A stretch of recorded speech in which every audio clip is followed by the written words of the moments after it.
Hola, bo día. Benvidos a todos e a todas. Gracias por acompañarnos neste webinar dedicado en esta ocasión ao éxito nas negociacións coas entidades capital risco e donde vos vou a presentar brevemente os servizos da Oficina Económica de Galicia antes de pasar ao contido principal do webinar.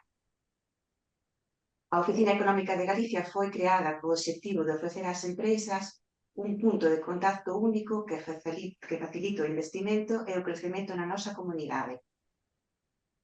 A nosa idea é ser referencia de apoio para calquera tipo de empresa. A nosa principal función é informar, acompañar e asesorar a todas as empresas galegas para aproveitar os apoios públicos e mellorar a relación coa administración. Atendemos a empresas emprendedoras e autónomas que necesiten información para comezar o seu negocio, a todas aquelas empresas galegas que queiran invertir, crecer, mellorar a súa competitividade ou innovar, e tamén as empresas de fora de Galicia que desexen establecerse aquí. Somos un equipo de persoas que informamos de programas de financiamento, axudas, servizos, etc., non só do IGAPE, senón tamén de outros organismos como, por exemplo, consellerías, diputacións, concellos, etc. Ademais, contamos con un equipo colaborador de máis de 90 profesionais, expertos en sectores claves, como, por exemplo, a competitividade, a innovación, a enerxía, o emprendemento. E este grupo de especialistas ofrece asesoramento gratuito máis alá de todos os apoios públicos para apoiar a todas as empresas e abordar desafíos específicos e aproveitar oportunidades nestes sectores. En resumen, a Oficina Económica de Galicia é unha iniciativa pensada para facer accesible o investimento e o crecemento empresarial. Adicámonos a conectar as empresas con recursos adecuados e adaptar os nosos servizos a todas aquelas necesidades que las teñan. Animámosvos a que visitedes a nosa página web oficinaeconomicagalicia.xunta.gal, donde podedes facernos chegar as vosas consultas a través do noso correo electrónico oficinaeconomicagalicia@xunta.gal ou tamén do teléfono 981 51 51. Moitas grazas por escoitarme e, sen máis, xa dou paso a Rafael Martínez Carrasco de Arxion Estrategia e colaborador da Oficina Económica para que vos explique o contido do webinar. Gracias, buenos días a todos y a todas. Muchas gracias por vuestra asistencia. En la webinar de hoy vamos a comentar brevemente algunas de las recomendaciones que entendemos que pueden ser útiles a modo de guía si queréis enfocar vuestra estrategia financiera hacia las entidades de capital de riesgo. En principio, cuando arrancamos voy a compartir brevemente por aquí. Entiendo que se está viendo la pantalla. Sí, lo Sí. estamos viendo, Rafa.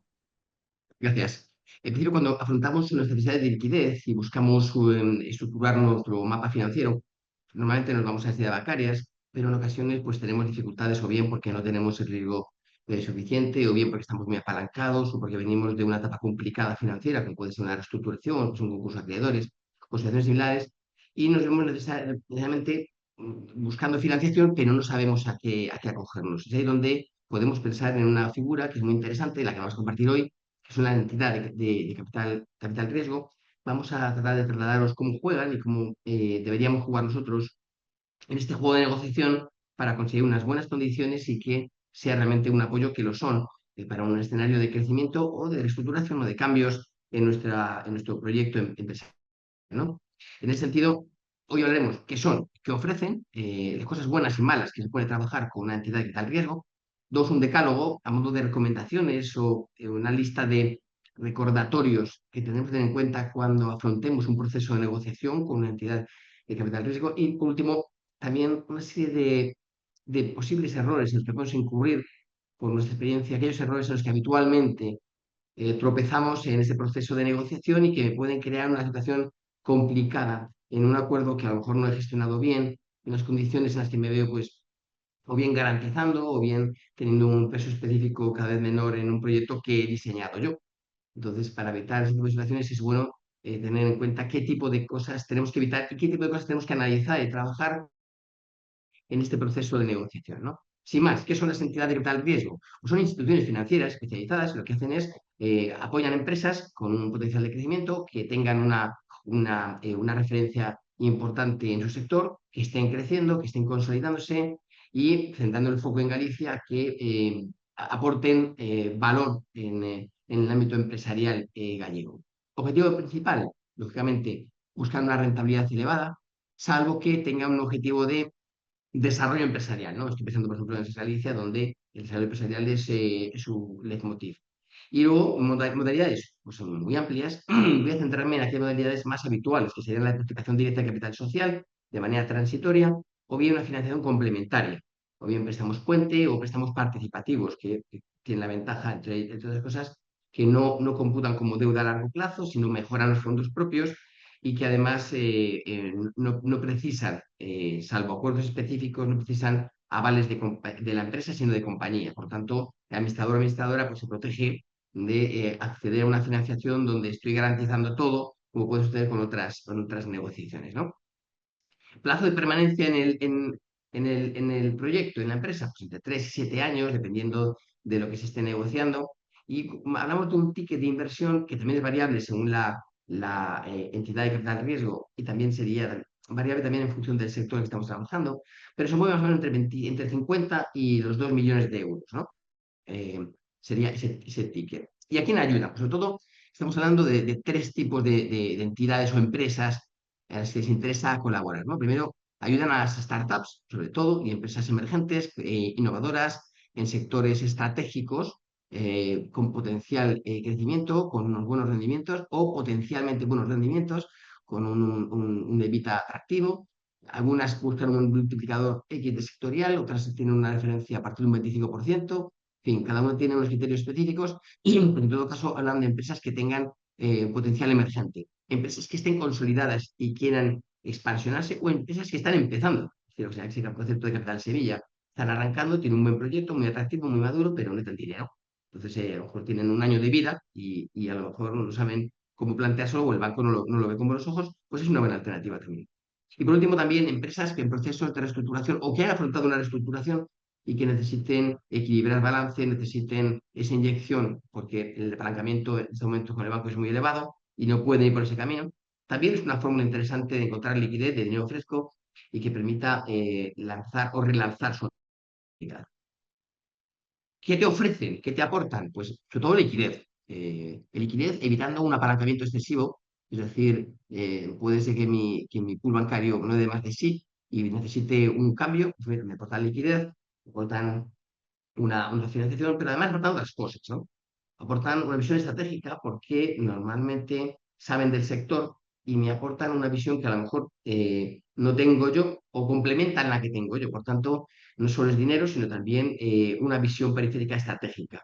Te ayuda a profesionalizarte. ¿Por qué? Porque tú cuando planteas un plan, un proyecto a una entidad de tal riesgo, lo que quieres es que el plan lo cumplas. Te obliga a revisar tu organización, tus funciones, a trabajar con todo un presupuesto, un plan estratégico, hay un seguimiento, hay unos comités de seguimiento, hay un consejo, es decir, monitorizan el proyecto y por tanto exigen a ser mejor cada día. Eso en realidad amplía tu expertise de gestionar la gestión predictiva y la empresa está mejor gestionada, ¿no? Y por otra parte, una empresa con más dinero, que hace más cosas, que es capaz de crecer, que puede desarrollar un presupuesto, una inversión en CAPEX adecuada y puede tener una dirección pues, mucho más profesional, lógicamente es una empresa que vale más.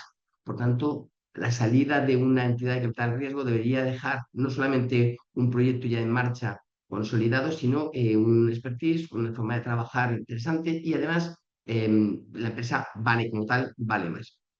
Y por último, un valor añadido que aportan las entidades de capital riesgo, sobre todo son la red de contactos. Daros cuenta que cada entidad trabaja con muchas empresas, en alguna de ellas puede haber colaboraciones transversales, pueden haber colaboraciones sectoriales. Por tanto, se abre una red de contactos que es muy importante cuidar siempre, y más en concreto cuando estoy en un proceso de expansión donde necesito tirar de alianzas o de otros partners, ¿no? Pero todo no es bueno, también hay inconvenientes y hay que ver también los detalles. porque realmente hay que valorarlo, ¿no? Entonces, igual que os digo lo uno, os digo lo otro. Evidentemente, en cierto modo, supone una pérdida parcial de control. Tengo a alguien que ha metido dinero y que me está diciendo cómo estoy trabajando. Bueno, pues la libertad de trabajar a mi manera, a mi aire, pues digamos la pierdo porque tengo que reportar en un consejo, oye, ¿cómo va todo esto? ¿Cómo está funcionando? ¿El plan estamos cumpliendo? ¿Ese plan de marketing se ha ejecutado? ¿Ese prototipo se ha finalizado? ¿Estamos desembarcando en Brasil? Todo esto me lo van a preguntar, porque yo he dicho que lo iba a hacer. Entonces, cuando yo estoy solo, me puedo hacer trampas al solitario, cambio mi plan. Cuando me veo supervisado por un tercero, que es un accionista, durante un proceso X y durante un tiempo determinado, pues evidentemente pues tengo menos control, estoy más supervisado y esto también supone pues más presión, que evidentemente me veo obligado, una presión que no es mala, porque en realidad hay alguien que me recuerda lo que tengo que hacer. Daros cuenta, cuando monto mi empresa y no tengo jefes, eso está muy bien, pero también es verdad que no tengo a quién reportar y por tanto muchas veces yo me hago trampas al solitario, no tengo el ritmo que debiera, me lío en el día a día. De esta manera me obligo a que mi dedicación como dirección o el gerente es orientarme a un plan que he desarrollado y que he pintado y que me han comprado. Por tanto, tengo que ejecutarlo. Por tanto, también yo lo veo también la parte positiva, esa presión y el seguimiento.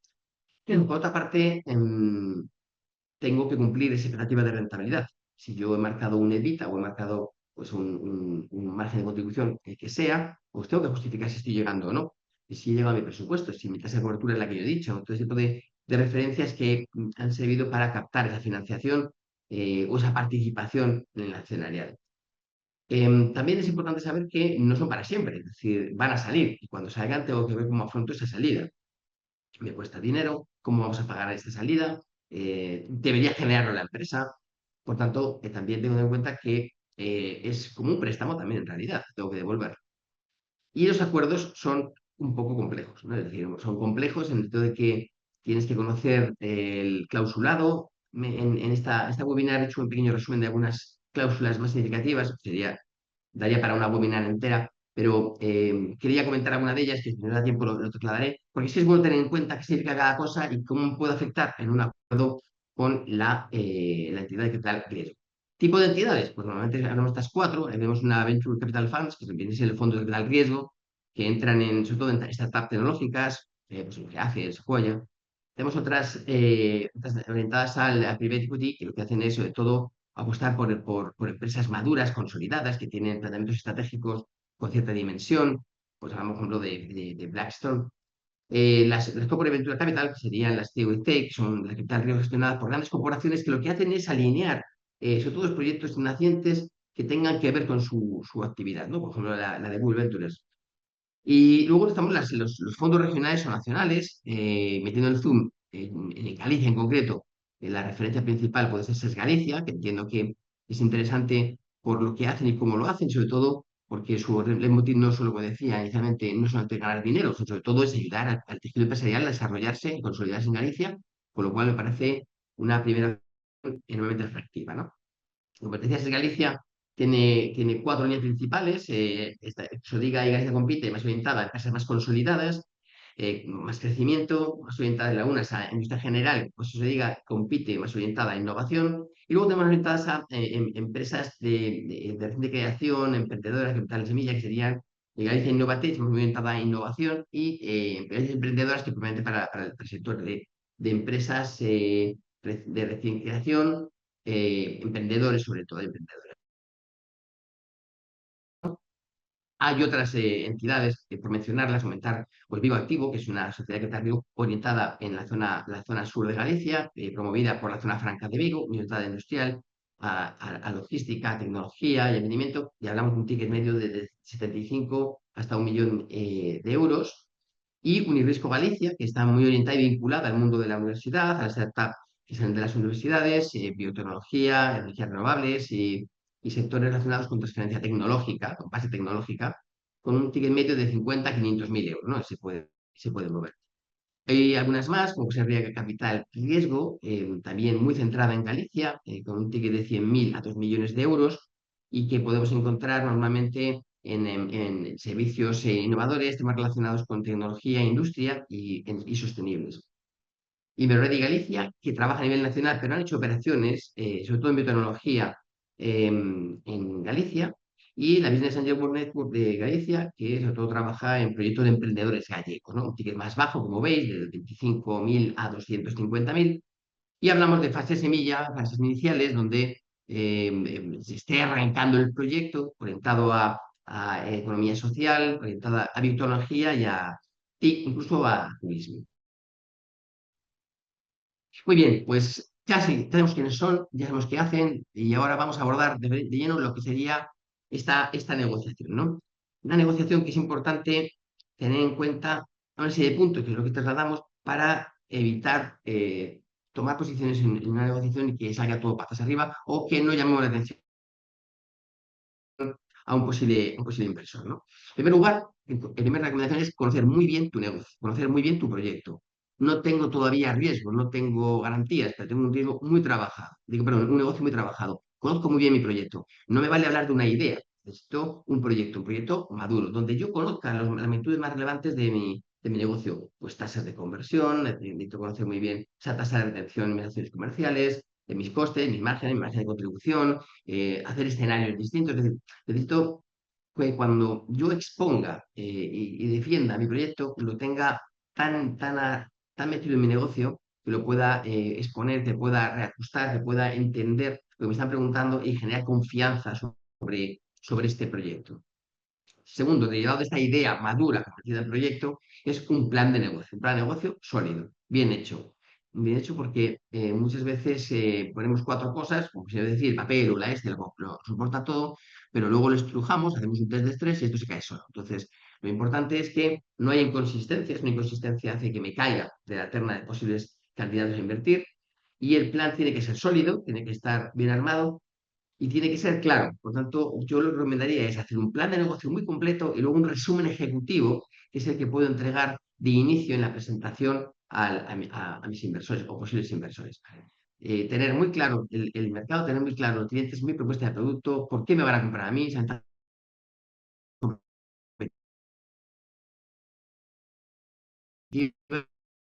tener muy claro esa sostenibilidad, tener un plan de contingencia, que muchos planes de negocio no lo tienen. Plan de contingencia es aquello que puede fallar y qué hago al respecto, ¿no?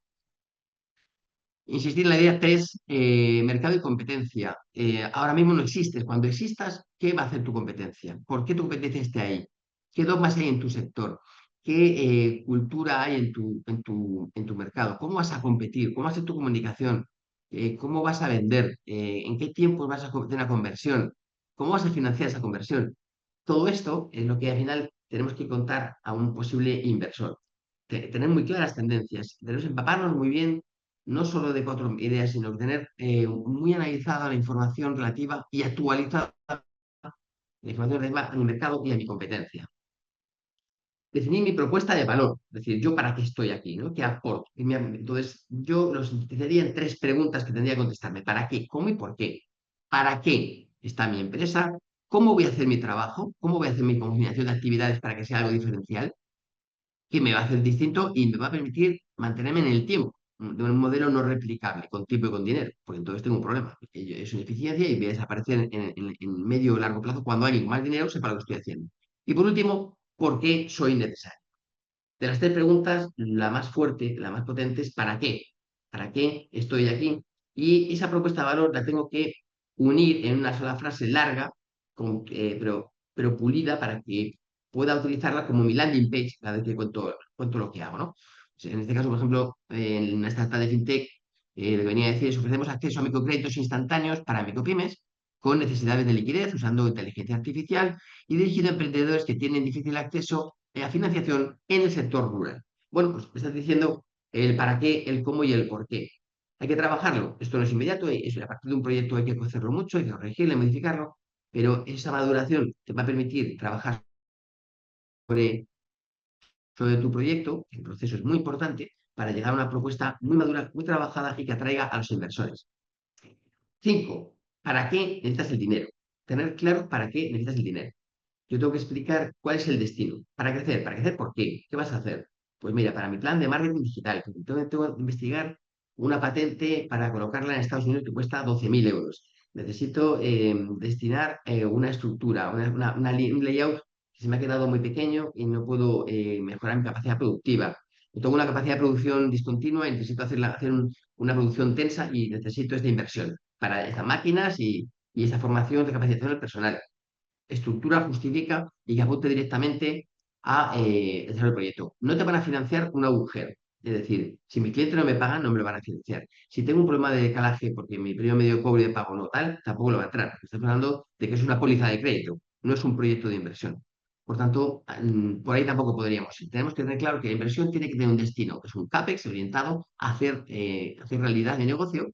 Y si necesito financiación de circulantes, porque tengo que crear mi negocio, contratar personal, pagar publicidad, es decir, para actividad, pero no para afrontar desajustes derivados de problemas de emisión anterior.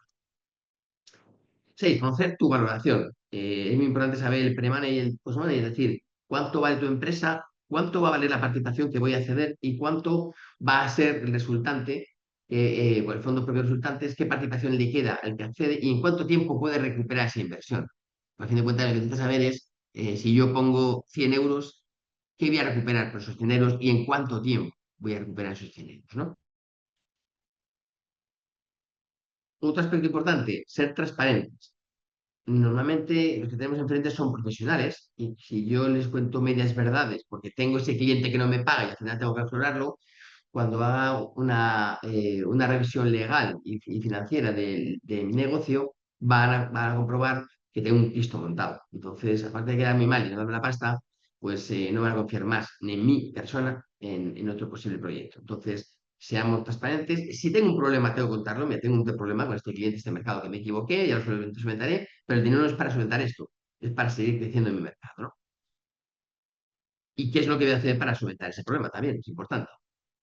8. Negociar los derechos, obligaciones, términos de salida, las cláusulas, asumiendo que vamos a tener una pérdida del control de mi negocio y, por otra parte, siendo flexibles porque es un proceso de negociación donde yo tengo que ceder esa parte de autonomía en favor de conseguir financiación, ¿no?